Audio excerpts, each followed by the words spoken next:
بسم اللہ الرحمن الرحیم۔ پاکستان اور افغانستان کے مابین امن کا معاہدہ ہو گیا، لیکن سوال یہ پیدا ہوتا ہے کہ اس معاہدے کو خفیہ کیوں رکھا جا رہا ہے، اسے منظر عام پر کیوں نہیں لایا جا رہا ہے۔ صرف اتنا بتایا گیا کہ دونوں ملکوں نے اپنے وفود کے ہمراہ یہ جو مذاکرات کیے، اس میں یہ طے پا گیا کہ پاکستان کے خلاف افغانستان کی سرزمین استعمال نہیں کی جائے گی، اور اس کے بعد 25 اکتوبر کو استنبول میں وفود کے دوبارہ سے مذاکرات ہوں گے، اور اس بات کا بھی جائزہ لیا جائے گا کہ جو ٹیکنیکل اور جو دیگر معاملات ہیں اس کو بھی زیر بحث لایا جائے گا، اور اس حوالے سے بھی دیکھا جائے گا کہ اس معاہدے پر عمل درآمد کے لیے میکنزم کیا ہوگا۔ اب یہ سوال اپنی جگہ پر موجود ہے کہ جب معاہدہ ہوا افغان طالبان حکومت اور پاکستان کی حکومت کے مابین، جس میں پاکستان کے وزیر دفاع خواجہ محمد آصف نے اس وفد کی سربراہی کی، جبکہ افغانستان کے وزیر دفاع ملا یعقوب نے اس اپنے وفد کی سربراہی کی، اور دونوں طرف سے سیکورٹی حکام نے بھی شرکت کی۔ لیکن اس معاہدے میں جو نکات ڈسکس ہوئے، جن پر بات چیت کی گئی اور جن پر اتفاق رائے کیا گیا، وہ منظر عام پر صرف ایک نقطے کے علاوہ باقی معاملات کیوں نہیں آئے۔ تو اصل خبر یہ ہے، اصل صورتحال یہ ہے کہ اس معاہدے سے پہلے جو پاکستان نے تمام معاملات اپنے رکھے افغان حکام کے سامنے، اور جو اس کے میزبان تھے قطر کے جو ہے انٹیلیجنس چیف، ان کے سامنے جو معاملات رکھے، اس میں واضح طور پہ پاکستان نے یہ بتا دیا کہ کس طریقے سے وہاں پہ فتنہ الہندوستان جو ہے وہ پیدا ہو چکا ہے، اور ہندوستان کی سپورٹ سے وہاں پہ مختلف جو کیمپس بنے ہوئے ہیں، وہاں پہ جو لوگوں کو سپورٹ کیا جا رہا ہے پاکستان کے خلاف دہشت گردی کے واقعات کے لیے، کیونکہ آج بھی ایک کارروائی کے دوران اسی فتنہ الہندوستان کا انتہائی مرطوب دہشت گرد مارا گیا، جس کا نام بتایا جاتا ہے کہ جمیل عرف ٹینک تھا۔ اس کی اطلاعات ملی ہیں، جس کو پاکستان نے جو ہے وہ اس کارروائیوں میں ملوث تھا پاکستان کے خلاف، اور اس کو آج نشانہ بنایا گیا ہے۔ اس کے ساتھ ہی پاکستان نے ان تمام جگہوں کی نشاندہی بھی کی ہندوستان کے حوالے سے کہ جہاں پہ مختلف کیمپس تھے، اور کن کیمپس کو نشانہ بنا کر وہاں پہ جو دہشت گرد تھے ان کو کیفر کردار تک پہنچایا گیا۔ اور اس کے ساتھ ہی پاکستان نے جو معاملہ اٹھایا افغان حکام کے سامنے، وہ زیادہ تر ہندوستان سے ریلیٹڈ تھا کہ کس طریقے سے وہاں فنڈنگ کی جا رہی ہے، کس طریقے سے وہاں گروپس تشکیل دیے جا رہے ہیں، اور کون کون لوگ ملوث ہیں جو افغان طالبان کے ساتھ ہیں لیکن ہندوستان کے ساتھ رابطوں میں ہیں، جن پہ پاکستان کو تشویش بھی ہے اور پاکستان اپنے خدشات کا اظہار کرتا رہا ہے۔ اس لیے افغان حکام کی درخواست پر، افغان طالبان حکومت کی درخواست پر یہ طے پایا دونوں ملکوں کے مابین کہ اس معاہدے میں کی جانے والی بات چیت اور جن نکات پر پاکستان کے اعتراضات تھے اس سے کو منظر عام پر نہ لایا جائے، اور پاکستان نے بھی اس بات پر اتفاق کیا، اس شرط کے ساتھ کہ ان تمام جگہوں پہ افغان طالبان حکومت اپنی صفوں کا بھی جائزہ لیں گے، اپنے اندر جو ان کے لوگ بیٹھے ہوئے ہیں جو پاکستان کے خلاف کام کر رہے ہیں اور وہ ہندوستان کی شہ پر یا ان کی سپورٹ کے ساتھ پاکستان کے خلاف کارروائیاں کروانے میں ملوث ہیں، تو پاکستان اس معاہدے کو خفیہ رکھنے کے لیے تیار ہے۔ شرط یہ ہے کہ ان کے خلاف باقاعدہ کارروائی ہوگی۔ اسی لیے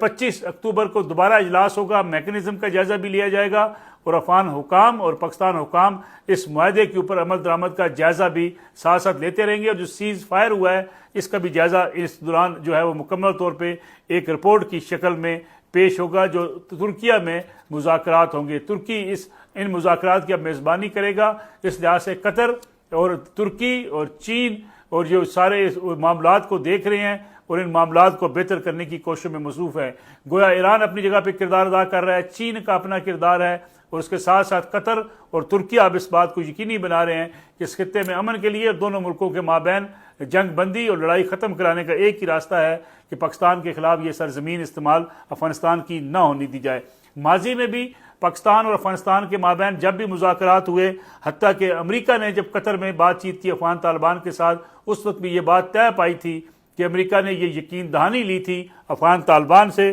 کہ افغانستان کی سرزمین جو ہے وہ کسی بھی ملک کے خلاف کسی دہشت گرد تنظیم کے لیے یا کسی ایسے غیر ملکی دہشت گردوں کے لیے استعمال نہیں ہونے دی جائے گی جو دیگر ممالک پر حملہ آور ہوں گے یا ان کے خلاف کارروائیوں میں ملوث ہوں گے۔ تو گویا یہ بات جو ہے آلریڈی کئی بار طے ہو چکی، ماسکو مذاکرات میں بھی طے ہو چکی، لیکن افغان طالبان جو ہیں اس پر قابو پانے میں کامیاب نہیں ہو سکے تھے۔ اس کی ایک رائے یہ بھی بنائی جاتی ہے کہ افغان طالبان حکام کے مابین بھی اختلافات ہیں، مختلف دھڑے بندیاں ہیں، مختلف گروپس ہیں، جس گروپس کی بنیاد پہ افغانستان کے طالبان جو ہے اس صورتحال پر قابو نہیں پا سکے اور یہ معاملہ بگڑتا ہی چلا گیا۔ لیکن ان مذاکرات پر آنے اور افغانستان کے طالبان حکومت کی طرف سے یہ یقین دہانی اس لیے بھی ہوئی کہ پاکستان کے فیلڈ مارشل پاک فوج کے سربراہ جناب سید عاصم منیر نے یہ فیصلہ کر لیا کہ جناب مذاکرات سے پہلے ان جگہوں پہ جہاں سے پاکستان کے خلاف دراندازی ہو رہی ہے یا پاکستان کو ٹارگٹ کیا جا رہا ہے، اس کو نشانہ بنائے بغیر ہم اب آگے نہیں بڑھیں گے، نہ بات چیت کریں گے، نہ مذاکرات کریں گے۔ گویا فیلڈ مارشل سید عاصم منیر کا یہ فیصلہ کہ اب ان لوگوں تک جو ہے ان کو انجام تک پہنچائے بغیر ہم پیچھے نہیں ہٹیں گے جو پاکستان میں دہشت گردی کے واقعات میں ملوث ہیں یا پاکستان کے خلاف وہاں سے لوگوں کو ٹرینڈ کر کے پاکستان بھیج رہے ہیں اور جس کے پیچھے بھارت کا ہاتھ مکمل طور پر موجود ہے۔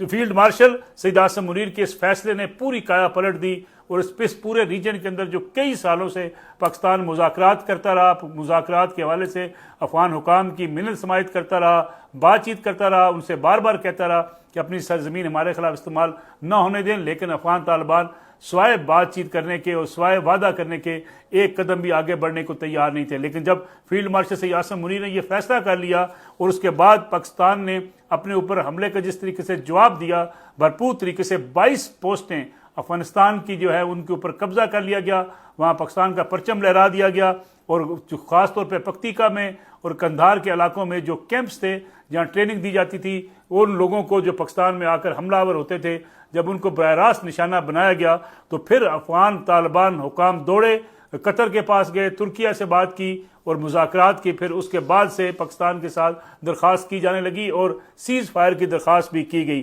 جس کے بعد سعودی عرب کی انوالومنٹ بھی ہوئی اور دونوں ملکوں کے مابین جنگ بندی بھی ہوئی، اور اس کے بعد مذاکرات اس نتیجے پر پہنچے کہ اب یہ وعدہ کر لیا گیا ہے کہ افغانستان کی سرزمین پاکستان کے خلاف استعمال نہیں ہونے دی جائے گی۔ اب بھی خدشات اپنی جگہ پر موجود ہیں، کیونکہ ماضی کے تجربات سے پاکستان نے خاصا سیکھا ہے کہ یہ بار بار وعدہ کرتے ہیں، لیکن اس کے باوجود جو ہے ان کی صفوں کے اندر ایسے لوگ موجود ہیں جو پاکستان کے خلاف کارروائی کرتے ہیں یا پاکستان کے خلاف ایک پوری سازش میں شریک ہیں۔ اس لیے اس پورے معاہدے کو اب مانیٹر بھی کیا جائے گا، دیکھا بھی جائے گا اور جائزہ بھی لیا جائے گا کہ کہیں اگر وائلیشن ہوتی ہے تو پاکستان نے پھر واضح طور پہ بتا دیا ہے کہ اب ہم جہاں سے دہشت گردی ہوگی وہاں جو ہے وہ ایئر سٹرائکس کر کے، وہاں ڈرون کے ذریعے، وہاں میزائلز کے ذریعے ان تمام نیٹ ورکس کو، ان تمام کیمپس کو ختم کر دیں گے جہاں پاکستان کے معصوم شہریوں کے خلاف وہاں پہ پلاننگ کی جاتی ہے اور ان کو پاکستان آ کر نشانہ بنایا جاتا ہے۔ ایک بڑی پیش رفت یہ بھی ہوئی کہ جنوبی وزستان سے ایک ایسے خودکش جو ہے بمبار کو پکڑا گیا کہ جو نعمت اللہ موسیٰ جان جو قندھار کا رہنے والا تھا، اس نے بھی اس بات کا انکشاف کیا ہے کہ افغان طالبان اور کالعدم تنظیم تحریک طالبان پاکستان یہ مل کر پاکستان میں کارروائیاں کرتے ہیں اور پاکستان میں معصوم شہریوں کو نشانہ بناتے ہیں۔ پاکستان کے پاس مکمل ڈوزیر، مکمل ثبوت موجود ہیں، جسے پاکستان اب تمام ان اسلامی ممالک کے سامنے بھی رکھ رہا ہے جو دونوں ملکوں کے مابین حالات کو بہتر کرنے کی ایک کوشش کر رہے ہیں۔ دوسری طرف ایک بڑی پیش رفت یہ ہوئی ہے کہ خیبر پختونخوا کے نو منتخب وزیر اعلیٰ نے قیام امن کے لیے بڑا جرگہ بنانے کا اعلان کیا ہے، اور 25 اکتوبر کو ضلع خیبر کے علاقے باڑہ میں یہ امن جرگہ ہوگا، اور اپنے ایکس پر اپنے پیغام میں وزیر اعلیٰ خیبر پختونخوا سہیل آفریدی نے کہا ہے کہ عوام کی زندگی اور مستقبل کا فیصلہ صوبے کے لوگ خود کریں گے، سیاسی وابستگیوں سے بالا تر ہو کر قبائلی عمائدین، مشیران اور نوجوان کا یہ امن جرگہ منعقد کیا جا رہا ہے۔ گویا وہ جو آپریشن بند کرنے کی بات کر رہے تھے، امن جرگے کی بات کر رہے تھے، اب اپنے ہی علاقے میں وہ ایک جرگہ منعقد کر رہے ہیں تاکہ ایک طرف پاکستان تحریک انصاف کی لیڈرشپ کو یہ بتایا جا سکے کہ وہ الٹرنیٹ کے طور پہ امن جرگوں کا آغاز کر رہے ہیں، اور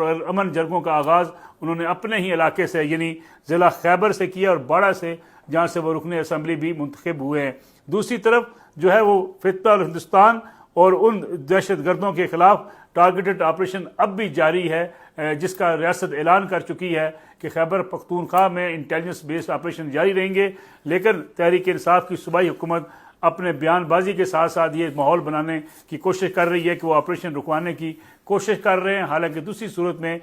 پاکستان تحریک انصاف کی اپنی صوبائی حکومت کی درخواست پر ہی 245 کے تحت خیبر پختونخوا کے مختلف اضلاع میں جو فوجی آپریشن کیا جا رہا ہے اور فوج کو طلب کیا گیا ہے، کیونکہ وہاں پہ اس وقت جو لا اینڈ آرڈر کی صورتحال ہے وہ صوبائی حکومت کے کنٹرول کرنا بس میں نہیں ہے۔ اس کے ساتھ ساتھ جو اس وقت خاص طور پہ پاکستان افغانستان معاہدے کو دیکھا جا رہا ہے تو 25 اکتوبر اس لحاظ سے بھی اہم ہوگا کہ ترکیہ میں ہونے والے اس مذاکرات کے دوسرے دور میں جائزہ لیا جائے گا تمام صورتحال کا کہ ان دنوں میں کیا صورتحال رہی اور جو وعدے وعید کیے گئے اس پر کس حد تک عمل درآمد ہوا۔